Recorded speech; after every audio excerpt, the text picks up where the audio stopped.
Naruto traveled for 2 weeks until he reached Lightning Country's border at the beginning of November. He decided to travel to Kumogakure no Sato first to try and get their bingo book and stock up on supplies, then travel along the eastern coast while working on his water manipulation, then inward towards the mountains to practice his earth and lightning manipulations. He arrived at the entrance of the village after 3 days. "Halt. State your name and purpose for your visit," stated one of the guards. Naruto had decided to henge into a teenager with a basic build with brown hair and black eyes. "My name is Toshiro. No surname. I am traveling the world and have come here to rest and restock my supplies," Naruto replied. The guard looked at Naruto for a couple seconds before writing down the information and allowed him through. Naruto found a hotel and rented a room for a couple nights. He took a look around his room and went through his supplies, making a list of what he needed before taking a shower, and went back out. He could sense a couple of shinobi tailing him. Must be for security reasons, he thought. He picked up some medical supplies as he was running low after helping his people in Whirlpool Kingdom and some members of the Fuma clan. "I'm just glad I started learning medical ninjutsu, or I would have run out of supplies a long time ago." He also picked up more kunai and shuriken. He was able to sneak into the place that produces Kumo's bingo books and got the latest edition. With that, he went back to his hotel and went to sleep. He decided to relax today before he left tomorrow, and after a quick breakfast he decided to explore the village. He found it to be a nice place. A bit quieter than Konoha, but it had a peaceful sensation to it. He was walking down a road when his eyes caught sight of a kunoichi heading his way. She was beautiful with blonde hair tied in a braid that went to her mid-back and black eyes. Her breasts were easily D-cup with long legs attached to a firm ass. She started eyeing him as well. When they passed each other, time seemed to slow down, then she continued on. "What was that? I could sense something from her," he thought. "I felt something too, Naru-kun, and I believe that was the container for the Nibi no Bakeniko," Kyuubi replied. Naruto's eyes widened and turned around, but she was already gone. "Damn. She was right next to me and I didn't even get to say a simple hello," he thought inside. "Don't worry, Naru-kun. I'm sure you two will meet again. Her container is strong," Kyuubi replied and gave Naruto a mental kiss on the lips which had him smile. "Arigato koishi," Naruto thought. "Anytime koi," Kyuubi replied. Naruto decided to spend a couple hours at one of Kumo's famous onsens before heading back to the hotel. He paid the clerk and entered the room for the males and declothed, then wrapped a towel around him before heading to the water. He decided to drop his henge for now. When he entered, he noticed 2 other people there. Both were dark-skinned and had white hair and were obviously shinobi. The younger of the 2 looked to be about 5 years older than him. But it was the other guy that had his attention and Kyuubi's. He had a tattoo on his left shoulder that said, "Iron," and a tattoo on his left cheek that resembled a bull's horn. He also gave Naruto the same feeling Fu and the container for the Nibi gave him. "Kyuheim, what are the chances that we meet 2 other Jinchuriki in the same day?" Naruto asked. "I don't know, but he is definitely a Jinchuriki. From what I can sense, I'd say he contains the Hachibi no Kyogyu," she replied. Naruto gave her a nod and continued into the water. While Naruto was eyeing the 2 and talking to Kyuubi, the ones he was eyeing were eyeing him. "Yo Hachi, do you sense what I'm a sensen killer?" bethought to Hachibi. "Hi, I do, you buffoon. This child is powerful on his own and he contains the Kyuubi no Yoko as well," Hachibi replied. What do you think I should do?" he replied seriously. "Order Omoi to leave and speak to the boy. If he's in contact with Kyuubi, then he already knows about you," Hachibi responded. Killer B nodded his head toward Omoi, who nodded back and got up and left. Naruto watched the younger man leave, then turned his attention back to the older man who hadn't moved. "Is it safe to talk here?" Naruto asked. "Hi, it's safe. Omoi will make sure no one will bother us. So I'm guessing you know of what you contain?" Killer B asked. "Hi, I've known since my 5th birthday about Kyuheim," Naruto replied. Killer B raised an eyebrow at the Heim before he asked, "Heim?" Naruto smirked before saying, "Well, she is one of the most beautiful women I have ever seen and I love her and she me," Naruto replied. He looked at the other Jinchuriki's face before saying, "I'm guessing Hachibi never mentioned that they can take a human form." Killer B thought, "Yo Hachi, is this true?" Yeses was the simple answer. Killer Bee's left eye twitched before saying, "How come you never told me?" "You never asked," was his reply while holding in his laughter. Killer Bee just shook his head at his friend before looking back at the child saying, "My name's Kurabi but people just call me Killer Bee." Naruto nodded. Uzumaki Naruto. By the way, earlier today I crossed paths with the Nibi container while exploring the village, but she was already gone before I realized who she was. You wouldn't know her name by chance, would you? Killer Bee nodded. Hi, I do. Her name is Niyugito, one of our best kunoichi if not the best. Naruto nodded his head in thanks. After a few minutes of silence, Killer Bee spoke up. So what are you doing in Kumo, if I may ask? Naruto opened one eye looking at him. Stocking up on supplies before I head out to begin training on my lightning manipulation and continue on my others. Killer Bee's curiosity was picked up when he mentioned his lightning affinity but was shocked when he mentioned others. Others? How many do you have? I only have one, which happens to be lightning. Naruto hesitated before replying, 7. Killer Bee was shocked and confused before saying, 7. There are only 5 main elements and, he was cut off by Hachibi's gasp. What's the matter, Hachi? This child speaks the truth. There are actually 7 main elements, but the last 2 were only wielded by one other human. The Rakudo Zenin. Those elements were light and dark. If he truly does possess those elements, then he has the potential to be the greatest shinobi to have ever lived. Killer Bee got over his shock before replying, well damn. How do you have affinities to the other elements anyways? One of my bloodlines, replied Naruto. Bloodlines? As in more than one? I don't think I've ever heard of anyone with more than one bloodline. Naruto looked at Killer Bee and said, I have 3. 2 from my parents and the 3rd I got after Shinigami altered the seal to prevent me from dying on my 5th birthday. Now Killer Bee and Hachibi were shocked again. She Shinigami. As in the Shinigami. Naruto nodded his head and told him about his past. How the villagers treated him in the meeting of Kyuubi, his parents and Shinigami. Killer Bee and Hachibi laughed hard when he mentioned he called the Shinigami, Shinigiji. He also mentioned his plan for the other Jinchuriki. Killer Bee told Naruto that before he left he'd give some instructions to help him with his lightning manipulation. Before he left, Naruto asked for a sample of his blood to add to the seal protecting the royal palace and said that if he ever needed some place to hide or rest to stay there. Killer Bee gave his thanks and his instructions to Naruto and watched as he left Kumo. He's going to change this world for the better, Killer Bee thought, then added, then I can share my music with the world. Hachibi just shook his head at his crazy friend of a container. When he turned around he spotted his 3 students watching him. The big-breasted blonde student of his spoke, Sensei, who was that? Killer Bee took a look behind him before looking back at his students. That my students was the Jinchuriki for the Kyuubi no Yoko and the one who will become the strongest shinobi who has ever lived and change this world for the better. If you ever fight him, run away or surrender, as you have no hope against him. With that he walked past the stunned faces of his students thinking of his next song while bugging the crap out of Hachibi. Naruto spent 3 months traveling along the coast. He had finally mastered his water manipulation and wind manipulation. I can start working on combining them next, he thought excitedly. He also improved his chakra control with him using medical ninjutsu on the people in the villages he came across. By the time he left he had cleared up the coast of bandits and missing nin, and word was already spreading about the protector of lightning country. Naruto made his way higher into the mountains. He came across the perfect spot for training but noticed a small cabin. He approached it and could sense someone in it. When he knocked he heard someone approaching and opened the door. When he got to see who it was he saw that it was a young beautiful woman. Tu was preparing to make dinner when she heard a knock at her door. Who the hell could that be, she thought. When she approached the door she could feel the power of the person on the other side of the door. She readied herself and opened the door but was shocked to see a mini Yondaime Hokage. Can I help you? She asked. Naruto thought she looked familiar until he saw the loincloth around her hip. That's when he recalled where he saw her. It was in a picture of the 12 guardian ninja.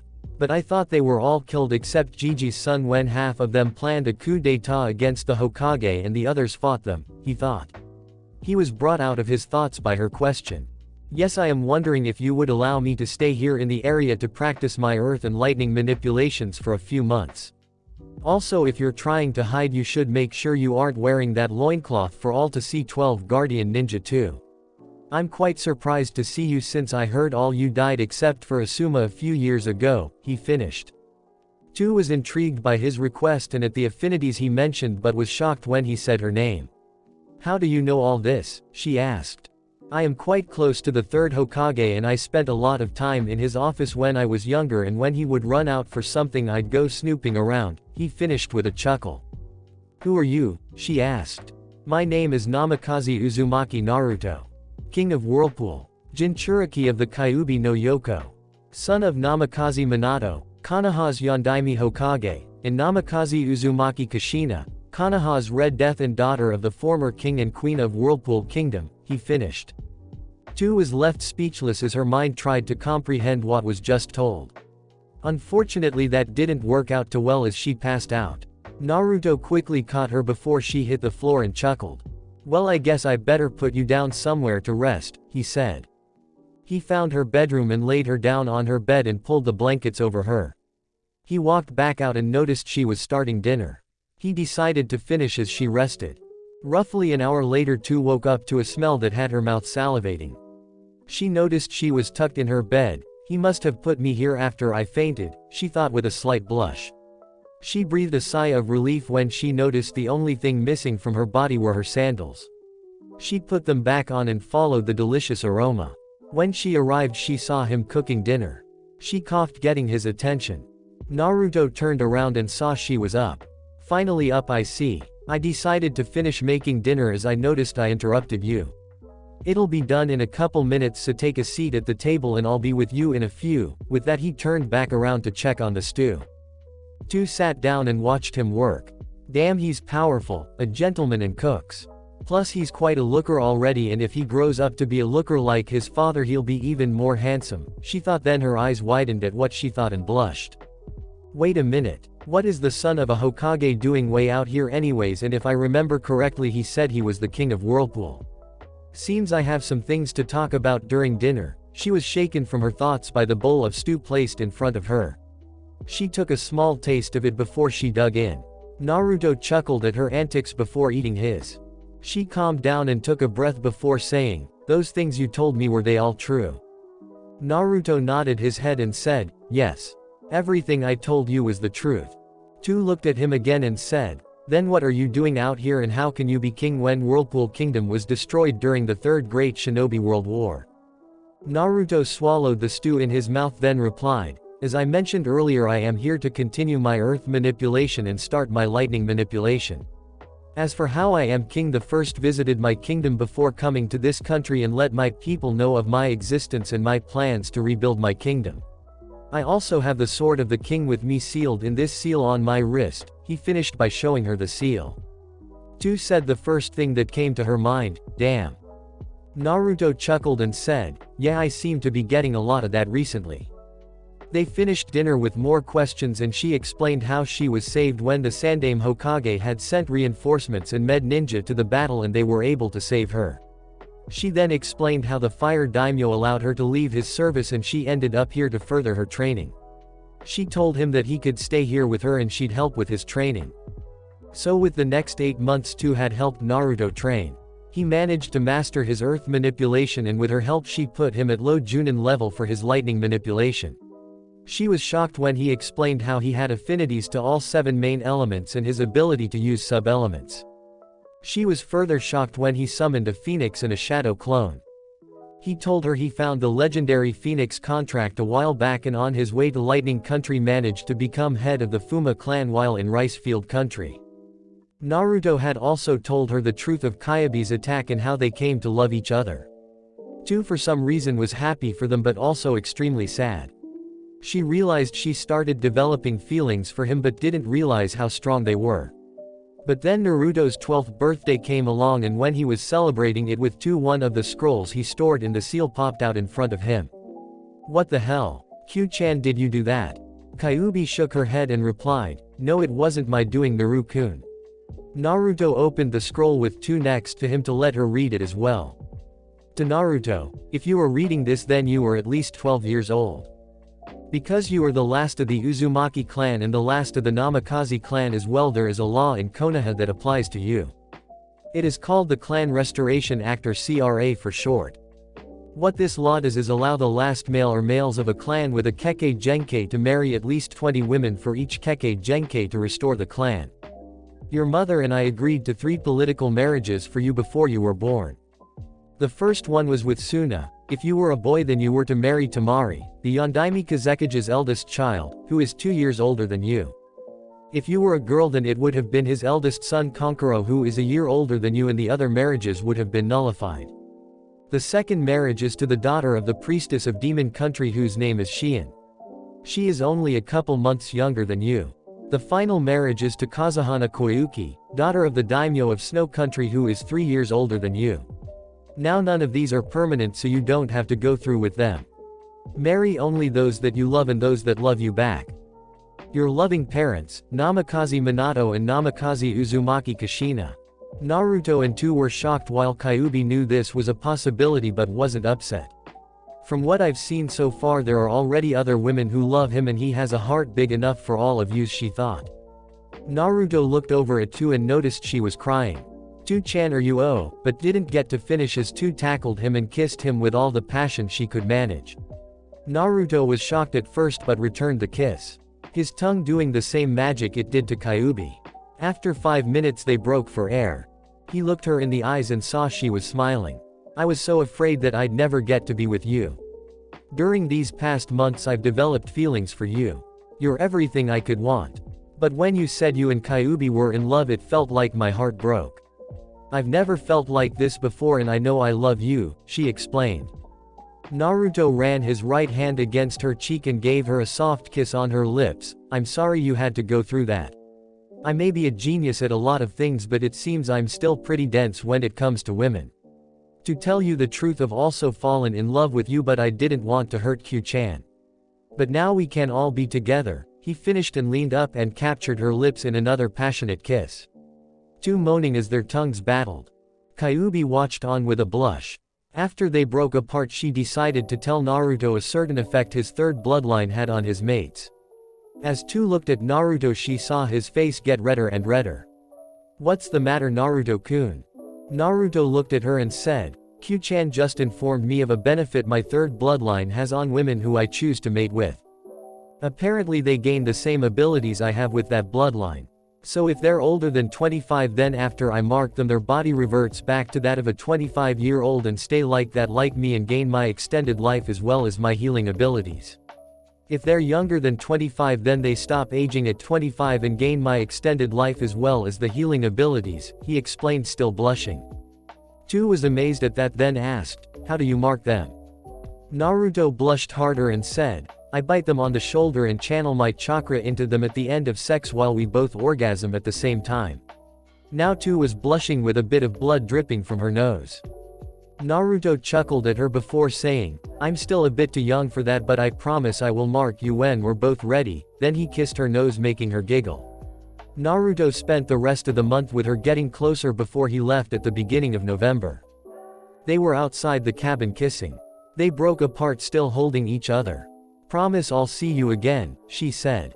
Naruto gave her a soft kiss and said, I promise you Tu-chan that we will spend the rest of our lives together. Come to Konoha the week before the Chunin exams in Konoha in 3 years. That is when I will reveal to the world who I am and we can be together. With that they kissed again with Naruto squeezing her ass making her moan before he left heading towards the capital of Lightning Country.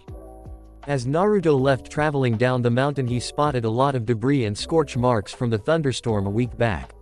He spotted an entrance that lead into the mountain that wasn't there before. Why not? Nothing bad has happened yet venturing into dark places. Naruto felt like deja vu when he ventured into the cave containing the Phoenix contract. As he traveled further and he couldn't believe what he was seeing.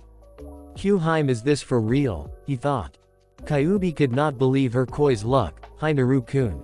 That does indeed look like a dragon carved into the wall with a scroll in its mouth, she deadpanned. Naruto looked around and noticed an opening in the top of the cave. He came up with an idea. With a quick Kuchio's no jutsu, the boss of the Phoenix clan appeared. Fenikusu looked down at Naruto saying, "What have you summoned me for, Naruto?" Naruto looked at him before pointing behind him saying, "That." Fenikusu looked behind him and was shocked before chuckling. "Well, I'll be. Either you are extremely lucky or higher powers are helping you in your quest." Naruto looked at him, "So is it possible to sign more than one contract?" "Hi, as long as the boss summons agree. If you manage to stumble across the other 2 legendary contracts, you need not worry, as the 4 great clans have been allies for centuries. Now if you intend to sign the contract, I'll stay, as it's been a while since I've seen my old friend." Naruto nodded before retrieving the contract and signed it as he did with the Phoenix contract, then yelled out Kuchio's no jutsu for the second time in less than an hour. When the smoke cleared, he was again awed by the creature. It was indeed a dragon.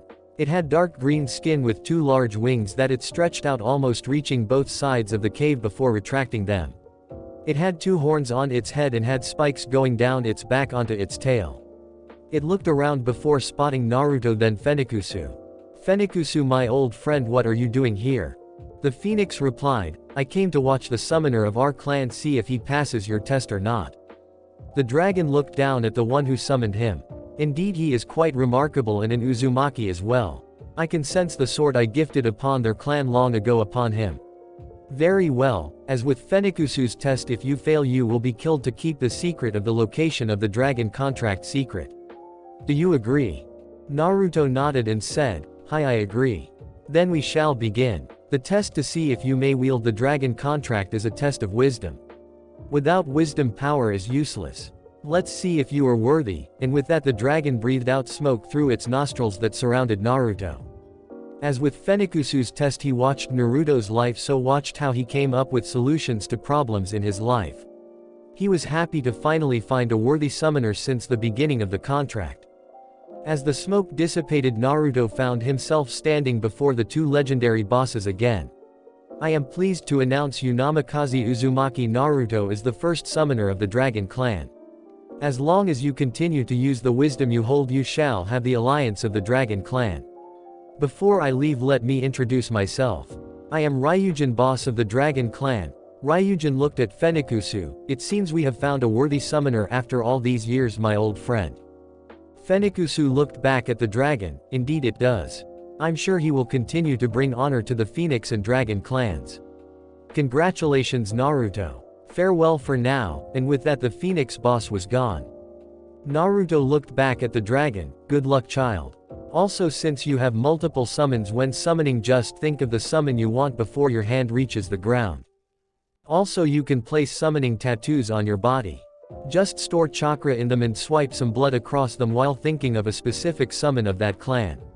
Each tattoo can hold enough chakra to summon either one of us legendary bosses 3 times before you need to recharge the seal." With a nod from Naruto, the boss of the Dragon Clan disappeared. "Wow, I have 2 of the 4 legendary summon contracts," he said, dazed. Kyuubi giggled at her lover. "You are indeed one special person, Narukoi," she thought to herself. After that, Naruto headed north further into the country, coming across more bandits and a couple more missing nin, with one even being a class. He made it to the capital after a week. It was big like the other capitals of the 5 great shinobi countries he's been in, and bustling with activity. He stopped at a restaurant for lunch that had samurai guarding the entrance. After he walked in, he saw why they were here and laughed at the irony. The daimyo and the others in the restaurant turned their heads when they heard laughter coming from the entrance to see a boy laughing. The daimyo spoke, "Excuse me, young man, but what do you find so funny?" Naruto settled himself before looking at him and said, "Forgive me, but it seems I have quite the luck in meeting powerful individuals. You see, I've met and befriended many other daimyos through my travels, and I met the daimyo of Earth Country at a restaurant as well." The daimyo rose an eyebrow at the boy. "How many have you met, if you don't mind me asking?" Naruto took on a thoughtful look. "Well, first there was Lord Nobunaga the Fire Lord and his wife Madame Shijimi, then Wind's daimyo, then the daimyos of Bird Country, Rain Country, Grass Country and Waterfall Country. As I traveled through there, Earth's daimyo was next, then you." Naruto finished. The daimyo and everyone else was astonished who the young boy has met so far. "Well, that is indeed quite some luck you have there. If I may ask, what made you come to my country?"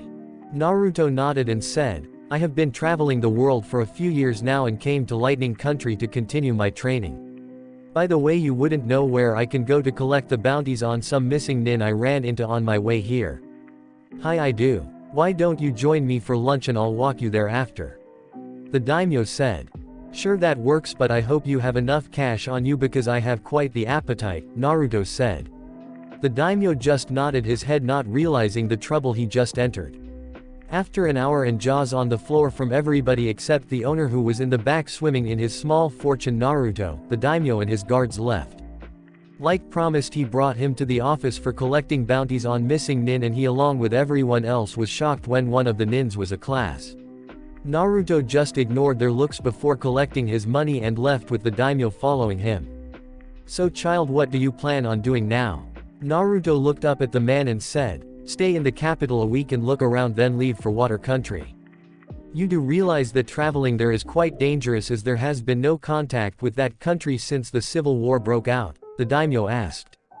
Hi, I do, but I'll keep my guard up, Naruto replied, then added, you wouldn't know where any good hotels are, would you? The daimyo thought for a moment before saying, hi, but why don't you stay at the palace? That way we can talk more in private, as you still haven't given me your name. Naruto agreed and he followed the daimyo to his home. Naruto spent the week traveling around the capital with the daimyo. The daimyo learned that this was the person that the people were calling the protector of Lightning Country.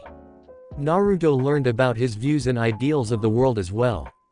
It seemed that the daimyos didn't have as much hate toward other ninja villages that others had.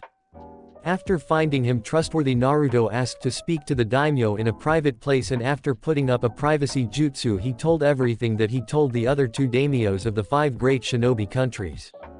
He was shocked like all the others he told. Luckily, Naruto was told the Sandaime Raikage that ordered the mission to capture the Byakugan had been replaced and executed after the mission ended up in failure and Kumo ended with a trade embargo for 3 years. The new Yondaime Raikage, a man by the name of E, was in fact the older brother of Killer B. Naruto left the capital at the end of the week and after a week of searching found a ship departing for Water Country. It was the beginning of the 4th week of November when Naruto left Lightning Country for Water Country. He could have just used one of his summons but didn't want to take the chance that he'd be spotted. The captain of the ship he was on told him he thought he was crazy to want to go to that country and during the winter season as well, but mentioned it would take about 3 days until they reached port. During the voyage, Naruto went over his skills. He and Kyuubi put him overall at Kage level, but he knew he needed to be stronger than a Kage if he wanted to defeat his enemies and protect his precious people.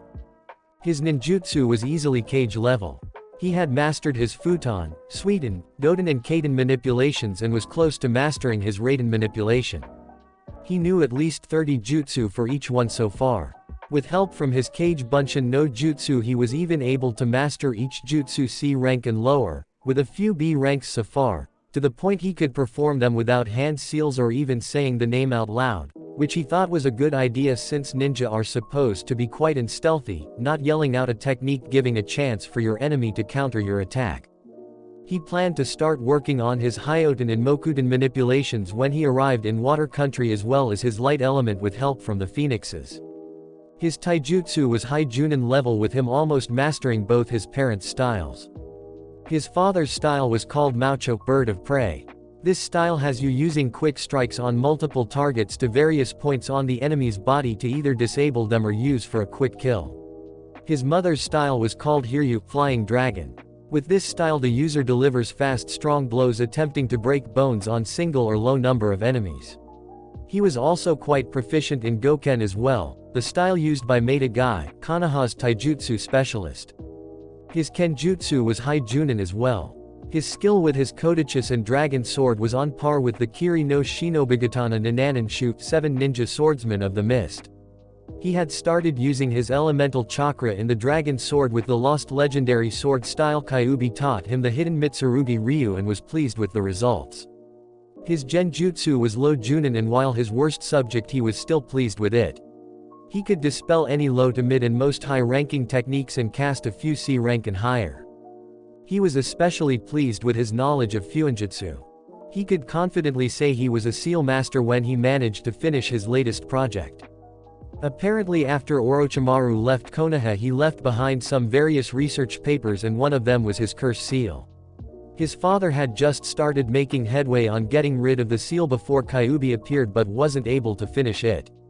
But after 6 months Naruto was finally able to find a way to get rid of it.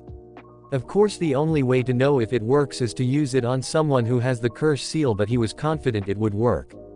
He currently had his chakra weights set to 900 pounds on each of his limbs and 950 pounds on his waist. His speed and strength were mid-Junin with the weights on but easily cage level if he took off his weights. When he maxed them out at 1000 lbs he plans on using gravity seals. Although the thing he was the most proud of was his chakra control. He was finally able to create one Bunshin no Jutsu, and considering he has already absorbed 5 taels worth of chakra and each tael is equal to 2 cage level chakra reserves, he had every right to be happy. They arrived at a port along the northern borders of the country at night on the 3rd day. Naruto paid the captain plus a little bonus and left to look for a place to stay for the night. The town the port was in looked like it had seen better days, but he was able to find a room at a small hotel. Naruto decided to spend the rest of the month in town then leave the beginning of December. After Naruto woke up he left the town, and when he was sure it was safe summoned 2000 shadow clones and had them henge and travel the country for information and places to train. With that he summoned 200 more clones to continue practicing his Raiden manipulation while he went through some hand seals, bit his thumb and slammed his hand on the ground and uttered a quiet Kuchio's no Jutsu. When the smoke disappeared he was greeted with one of the older phoenixes of the clan. It was about half the size of Fenikusu. It looked around for a few seconds at its surroundings before settling on Naruto. "Naruto-sama, what is it you require of me?" Naruto looked at the phoenix. It looked like a miniature version of Fenikusu. "Before we start, may I ask your name?" The phoenix nodded and said, "Of course. My name is Asasha, Morning Sun. I am the eldest child of Fenikusu." Naruto nodded. "Well, that would explain why you look like a miniature version of him. Anyways, I was wondering if you could help me with my light element, as I was told each phoenix who has reached maturity has this element." Asasha replied, "Of course I would be honored to help you. First of all, do you know anything about the light element?" Naruto shook his head. "The light element has many uses. It can be used for healing, it is especially effective against demons and can be used as offensive jutsu as well as defensive jutsu. As with the dark element, to use the light element requires great chakra reserves, control and concentration." Naruto nodded, awed by the power of this element. Asasha taught him low-level techniques dealing with each use of the light element. Before he left a scroll for Naruto with techniques up to C rank and told him to summon him or any of his brethren for help. Naruto thanked the phoenix and watched as it disappeared back to the summon world. Naruto continued to practice till nightfall while he received memories of his clones. Apparently some of his clones decided to have a little race and dropped their weights to 0. He learned he could travel across the country in one day, and he learned some interesting things as well about the country. Apparently Kurigakure no Sato's forces were split in two. One side under the command of the Yondaime Mizukage, who he wasn't able to get the identity of, and then there were the rebels under the command of a woman who he wasn't able to identify either. He learned that it started when the Kiri no Shinobigatana Nananshu attempted to assassinate the Yondaime Mizukage. Each of them managed to survive, but they split up after the failed attempt, and for some reason none of them joined the rebels. If I managed to get them to serve me, it would prove quite beneficial, he thought. He also found some good spots to practice his Hyoten and Mokuten elements. The young king left the town on the 1st day of December and did his usual routine on the 1st of every month of summoning a clone and phoenix to head to Rice Field Country to collect any information the Fuma clan might have.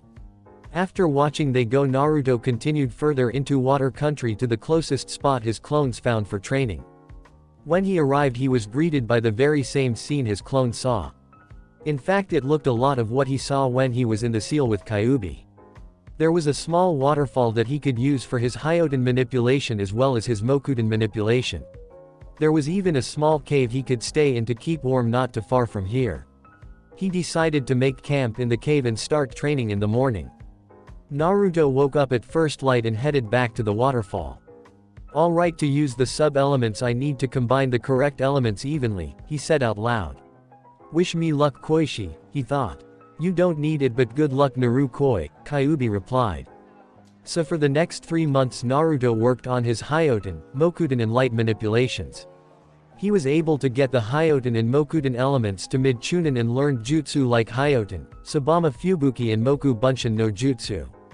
With help from the phoenixes he was able to get his light manipulation to low junin and learned more powerful healing techniques as well as others.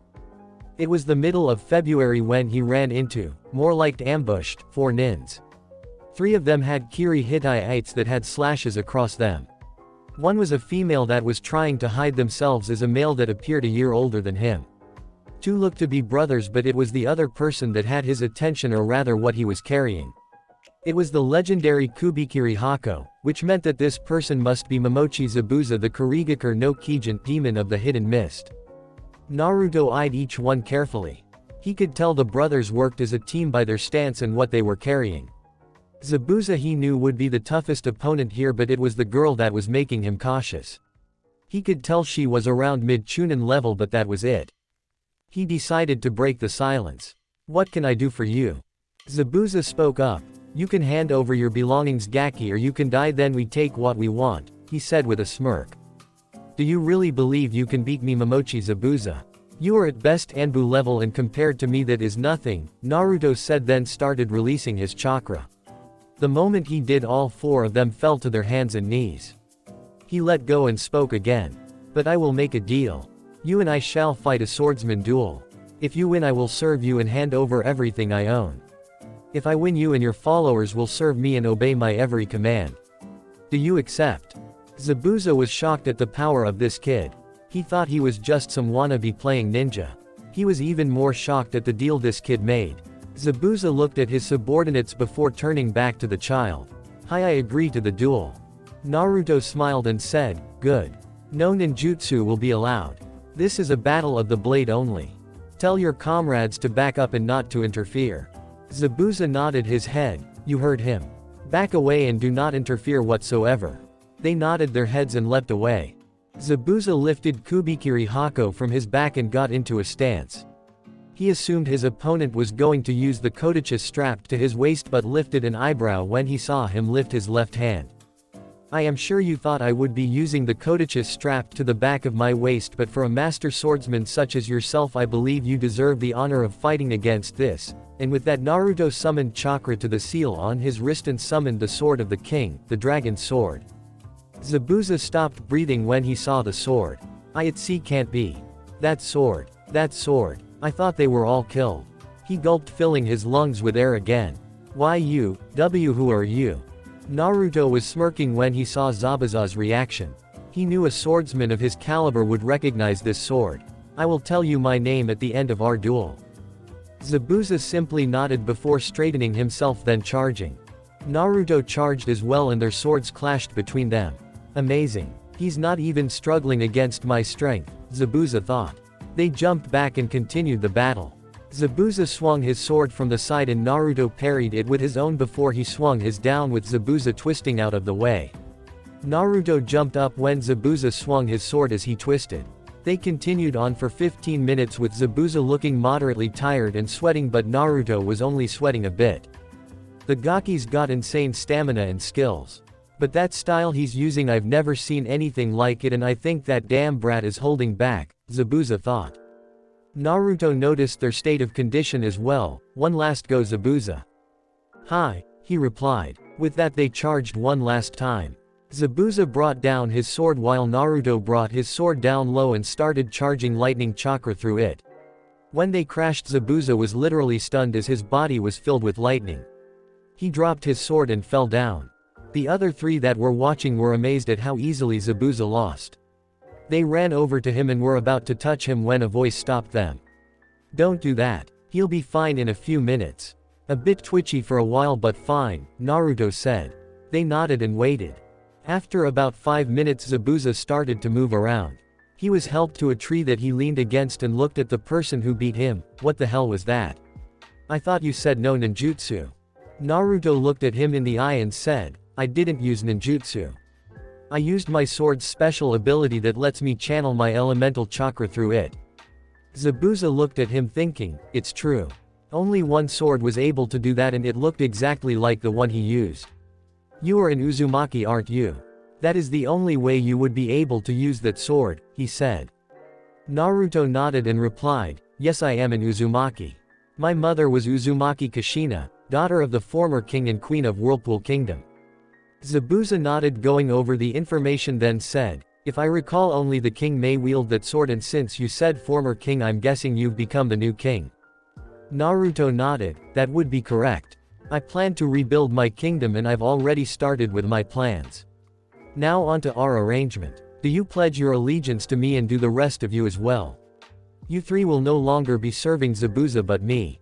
I will let you stay with him though for the next 3 years, as I will be busy and will be traveling alone till then. It's been every swordsman's dream to serve the Uzumaki family, as they have been the best swordsmen that have ever lived, Zabuza thought. I pledge my allegiance and loyalty to you, my king, Zabuza said, then shocked his 3 comrades when he got on one knee and bowed. The others looked at each other before doing the same as their former leader and got on one knee and bowed. Naruto smiled, great. Now get up and introduce yourselves. I am Guzu, twin brother of Maizu. We are known as the Demon Brothers and are former Chunin of Kurigakure. Naruto nodded his head and looked at the next one. I am Maizu, twin brother of Guzu. We specialize in coordination attacks and work well as a team. Naruto nodded again and looked at the last member. My name is Haku. I am a boy of 13 inches. She was cut off by Naruto, do not lie to me.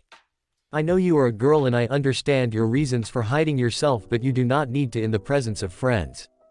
Haku was shocked that he could tell she was a girl. How? She asked. I have a very advanced ability to detect smells, and males and females give off different smells, he explained. She nodded at that and restarted, my name is Haku. I am a girl and 13 years old. I have been with Zabuza for 5 years now after he saved me after She hesitated for a moment but continued, activated my bloodline. My father killed my mother when he found out I got it from her, then he tried to kill me. I killed him and the others with him with my bloodline. She looked down, afraid of what she would see in his eyes, and was startled when she felt herself being hugged. It's okay, Haku-chan. I don't think any less of you. You were in a situation that nobody should have to be in, let alone a child, Naruto said as he continued to comfort the crying girl by rocking her back and forth and running his hand through her hair. After a few minutes she calmed down and was blushing up a storm when he pulled back. He just smiled at her and winked, which made her blush harder. Zabuza was twitching. What does he think he's doing with my tool, he thought. Naruto noticed this, which was why he winked at Haku and nearly laughed out loud at the look on Zabuza's face.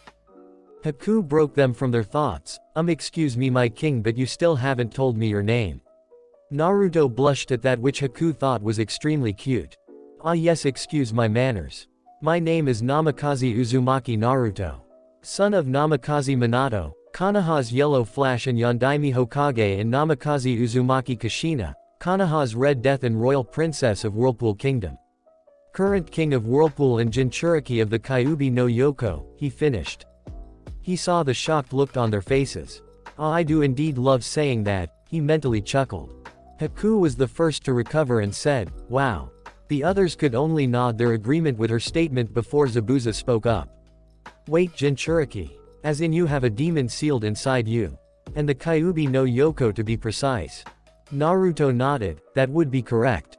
Although the demons are not as evil as everyone makes them out to be. I'd say humans are more evil than demons could ever be. Hell, if it weren't for demons 90% of the world's bloodlines wouldn't even exist, he finished his rant.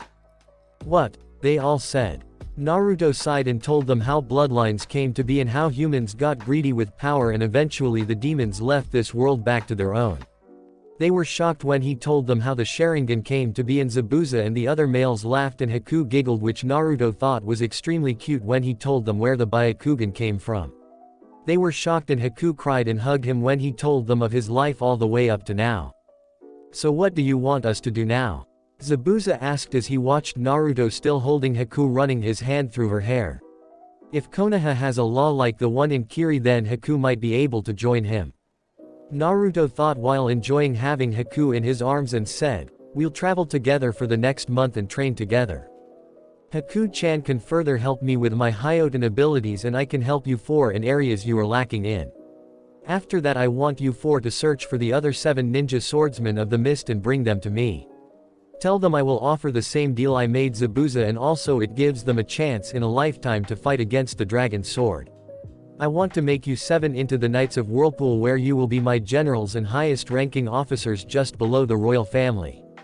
Zabuza and the others were shocked, although Haku not as much, as she was comfortable in Naruto's lap with his hand running through her hair. The group stayed together until the end of March.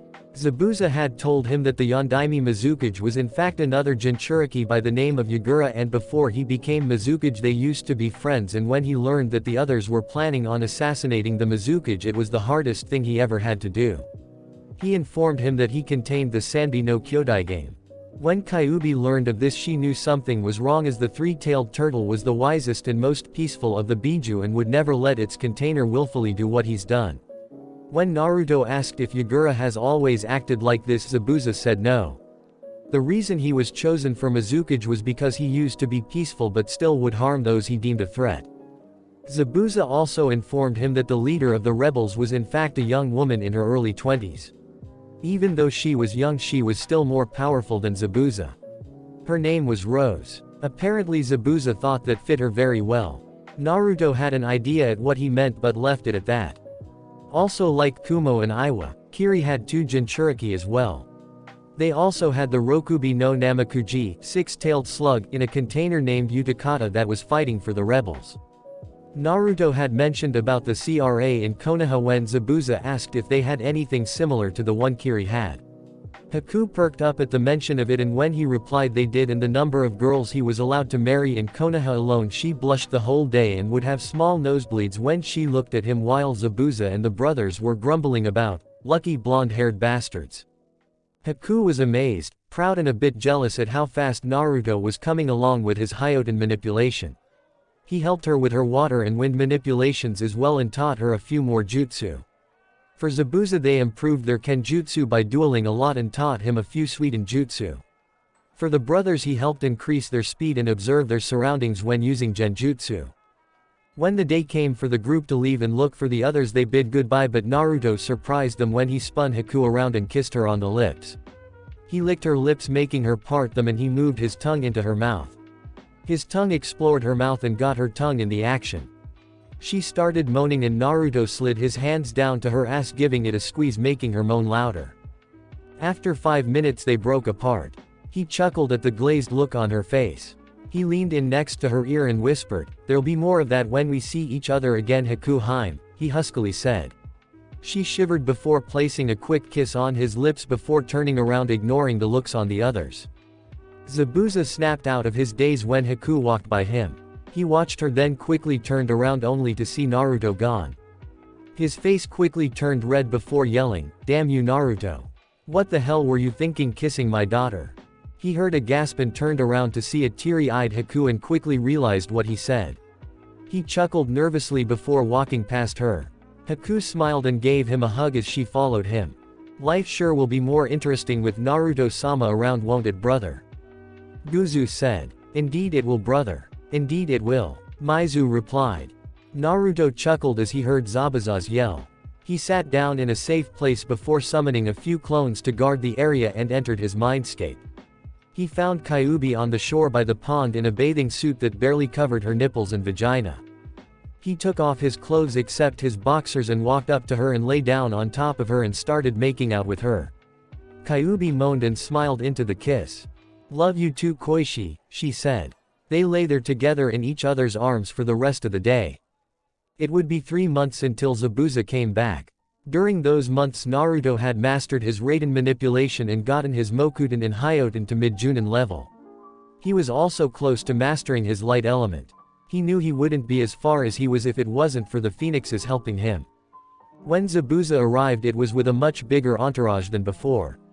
He could see 6 people with him but could sense 7. He quirked an eyebrow before looking around. He finally found it and concluded it was the thing on the back on the individual wielding the Rairoga. That must be Kurosuke Raiga, but who is on his back, Naruto thought. "Who is the person on your back?" Naruto asked. Raiga was astounded that this kid could sense Rinmara. Raiga slowly lifted the basket from his back and placed it down. When he opened it, Naruto could see a child in it. His name is Rinmara. I found him in a village living by himself after we defected from Kiri. He has a Kekkei Genkei that gives him the ability to see through walls, cause illusions, and interfere with even the Byakugan. Unfortunately, his body is weak and he can barely move on his own. Naruto looked at the child who was staring at him before Naruto smiled at him. Very well, after we are done with our duels I will see what I can do to heal him, he finished. Rinmara spoke for the first time. How? Many have tried and all have failed. What can you do that they can't? Naruto continued smiling at him. I have the ability to do things that haven't been seen since the Rakudo Zenin. I have gained what he used to heal the people of his time that would have lived a life of suffering or died. Naruto looked at the others. Each had a sword signifying that they were a member of the 7 ninja swordsmen of the mist. There was of course Kurosuke Raiga, wielder of the Rai Roga lightning fangs, and known as Kurigakure no Raijin, thunder of the hidden mist, Hoshigaki Kisame, wielder of Samahata and known as Kurigakure no Kaijin, scourge of the hidden mist, Ringo Roshi, Pipochi, Gurpushi, and finally Deidai Shiba. As with Zabuza, I am offering each of you a duel. If you win, everything I own will be yours. However, if I win, you pledge your allegiance and loyalty to me. If I beat all of you, I will tell you what I have planned for all of you. Same rules as before. No ninjutsu as this is a battle of the blade. I will even allow you to partner up if you wish. I will not let any of you partner up with Rinmara. Naruto finished and chuckled at Raiga's frown. He noticed 4 of them had paired up. His first challengers were Roshi and Pochi. Their teamwork was astounding, but they were quickly defeated. His next challengers were Shi and Shiba. As with Roshi and Pashi, their teamwork was excellent and he almost got cut a couple times, but with a few elemental enhanced swings they were defeated. Raiga was next. He was quite fast. Easily Anbu level, but his swordsmanship was the worst of the 7. His last opponent and the strongest of the 7 was Kisame. He was bordering cage level and Naruto knew this would be his toughest fight so far. Not bad, brat. You defeated 6 of us so far, but now you have to fight the strongest of us. Let's see what you got. And with that he tossed Samahata over his shoulder and the wrappings came apart. I need to be careful. If I get hit by that it'll be a bitch, thought Naruto. Naruto raised the dragon sword and the two charged each other. Using elemental chakra will be useless on him, Naruto thought as he dodged a swipe aim for his head. Naruto flipped over Kisame and managed to cut his back. Kisame gave a grunt at the pain but shook it off. He swung around him and was blocked by Naruto's sword and kicked him in the stomach, making him fly back.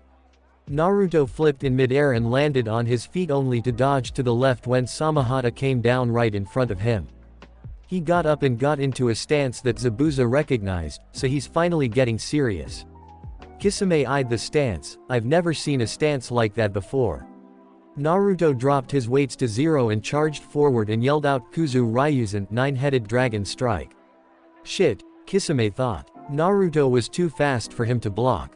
Hell, he couldn't even see him, but he could feel each hit. After 9 hits, Naruto reappeared behind Kisame and turned around to watch Kisame fall.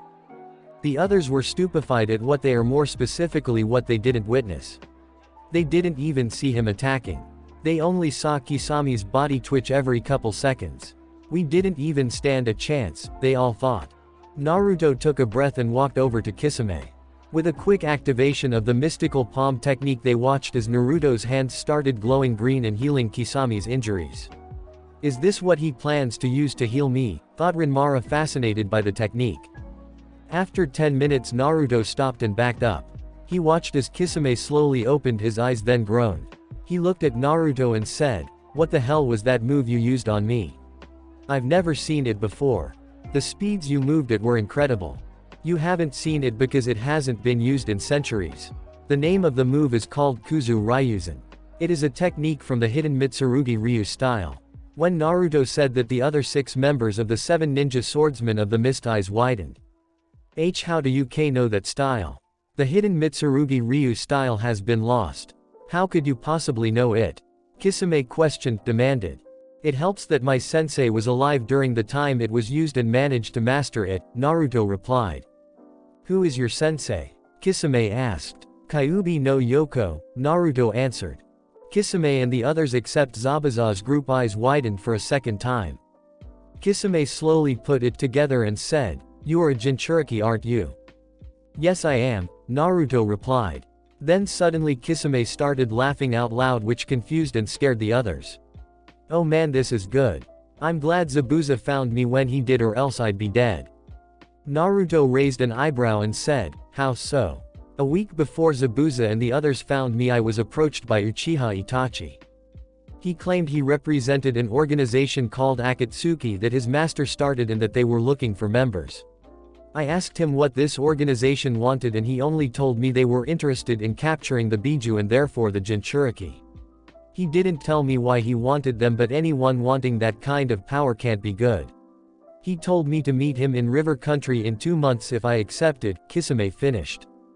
Naruto listened to the information carefully. The only person Itachi would call master would be Madara, and if he knows of Madara then he probably knows of the eternal Mangekyo Sharingan. That would explain the rumors of why he left his brother Sasuke alive. Since Madara is involved in this organization, that proves he's up to no good. He sighed, catching their attention. "Well, if you plan to keep to your deal and pledge your allegiance and loyalty to me, then you won't be joining them, and I believe I have a good idea at who Itachi's master is, and if I'm right then the entire elemental nations is in trouble. Anyone who joins them I will kill if they do not surrender." The look in his eyes and the tone in his voice made them all shiver, knowing he was serious.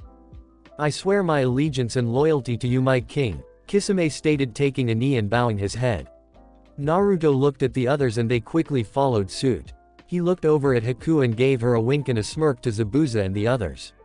She smiled back at him and Zabuza and the brothers smirked back, each moving to stand next to Naruto to get a good look at their faces. "Good. Now that that's finished, it's time for me to tell you who I am.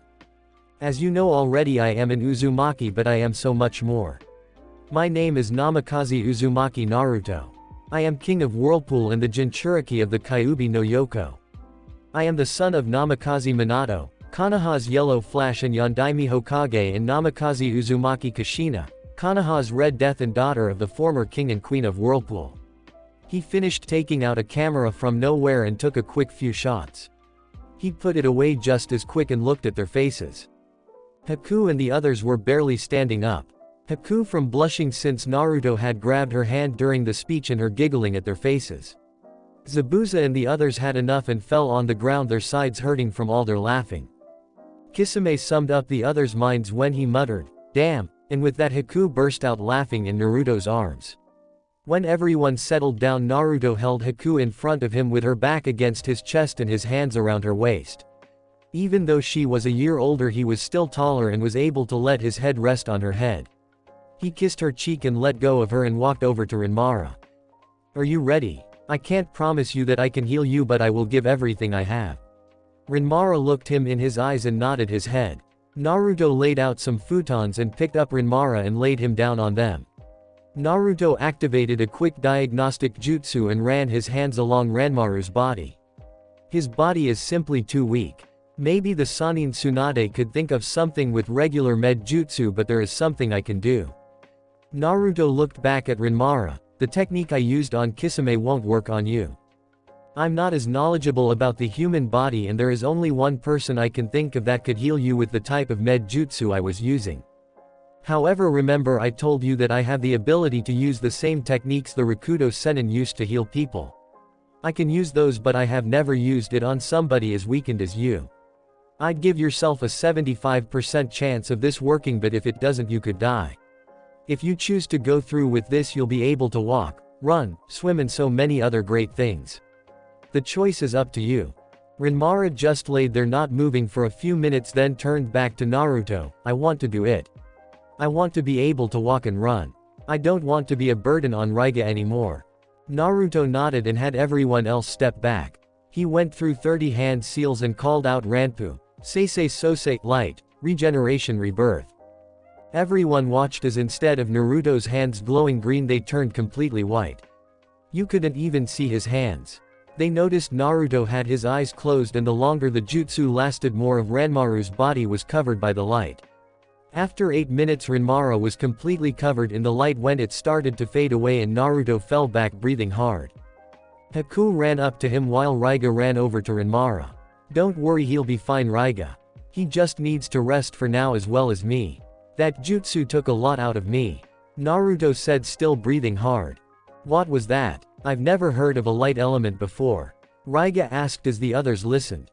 Naruto looked at his subordinates. That's because besides me only one other human has had the ability to use this element.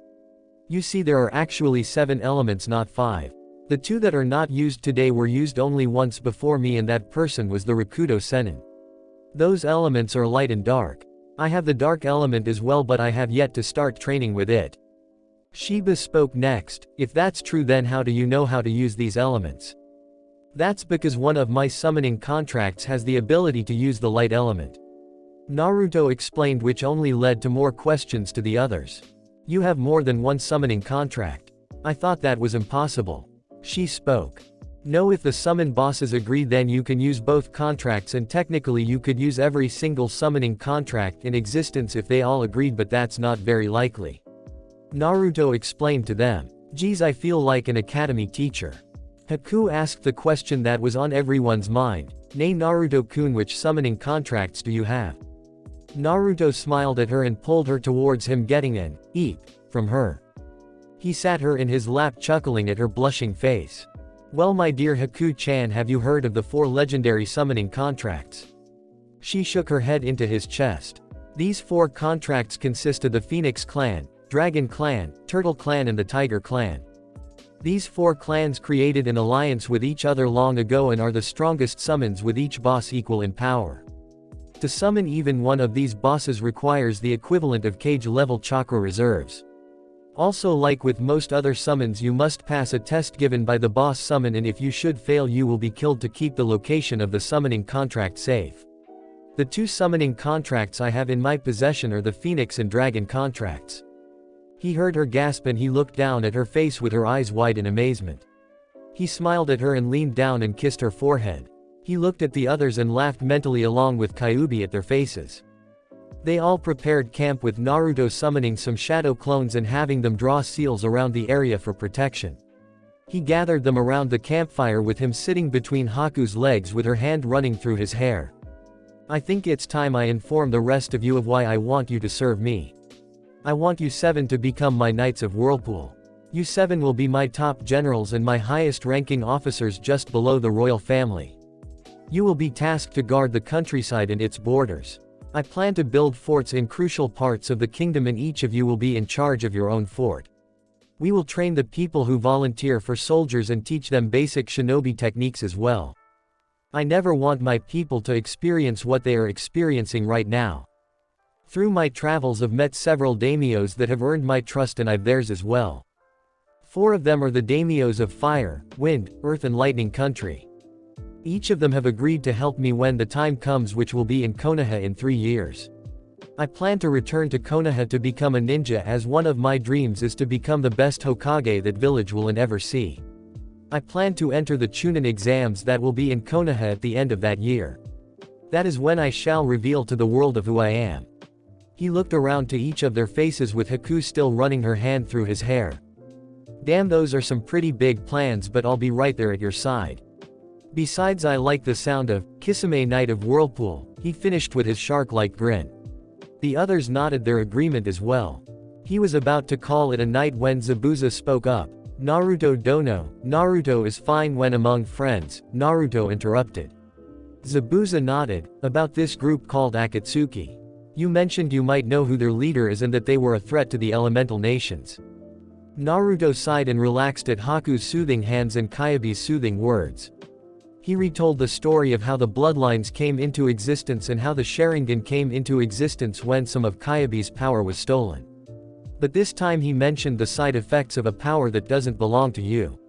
He mentioned since Kyuubi was female, most of the serious side effects happened to the males.